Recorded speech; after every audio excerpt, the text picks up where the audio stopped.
And joining me now is BNC Chief Legal Correspondent Dr. Nayyera McNeal, who's going to help break down the legal challenges that will end up following the release of this data today. Dr. Nayyera, we know that there are already some preemptive lawsuits that filed even before district maps are drawn. So why are the stakes so high? Well, the reason they're so high is because the control of Congress is at stake. And if you consider how powerful that is in terms of who can pass legislation that will impact our entire country, it's very important. This is an opportunity for the GOP to regain control of the House of Representatives. And so we were not surprised, to be quite frank, Nayyera, when we saw that some preemptive lawsuits have already been filed because out of concern that there will be gerrymandering going on where they're redrawing districts based on racial lines for the sole purpose of a political advantage. And what role, if any, can the Voting Rights Act play in preventing some of this more politically motivated or power motivated redistricting? Now, if you had asked me that question a couple of years ago, I would have said it's a powerful legal tool to make sure that racially motivated voting laws and actions aren't taking place. But after that historic Supreme Court decision, one of the key features of the Voting Rights Act, which is the procedural preclearance process, that would give oversight, federal oversight before any of these types of laws or changes in voting rights or voting districts happen in districts that have a history of discrimination.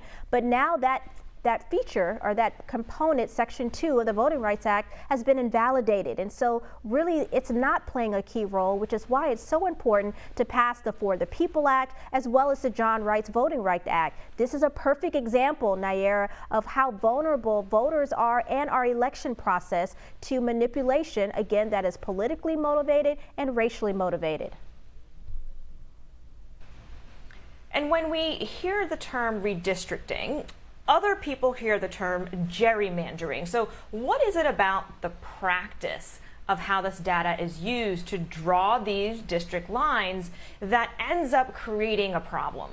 Yes, you know, if they follow the process, meaning the people that are doing the redistricting, they're supposed to get the U.S. Census data. They're supposed to draw district lines based on population trends. And what we've seen, unfortunately, in the past is that those trends or those lines are drawn based on demographics in terms of race. So, you know, if we draw the line this way and cut off, you know, at First Street, this is going to create a district that has a higher representation. And literally there is a difference between whether or not you have representation, meaning people are going to lose their congressional seats depending on how these lines are drawn. And that's why it's so important. If you don't have a congressional seat or you're losing a certain number of seats, that impacts your power in Congress. And so what has been done historically is these lines have been drawn, again, based on racial patterns and residences to create political advantage.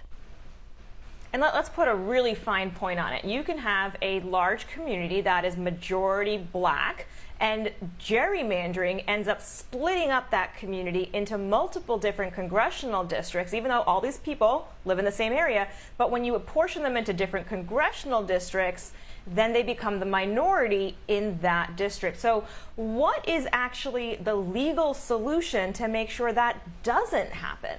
Really, the only way to make sure it doesn't happen is we have to go back to federal oversight. There has to be another level of accountability or oversight to make sure that these practices aren't being happened. If you don't have someone overseeing them, then those practices move forward. Then we have legal battles. But in the meantime, you know, those districts have been redrawn in a very disproportionate way that has a disparate impact on communities of color. So I have to go back to the John Lewis Voting Rights Act, the For the People Act. These two powerful pieces of legislation will stop gerrymandering, will stop redistricting that's done in a way that is racially motivated, and that's what needs to happen.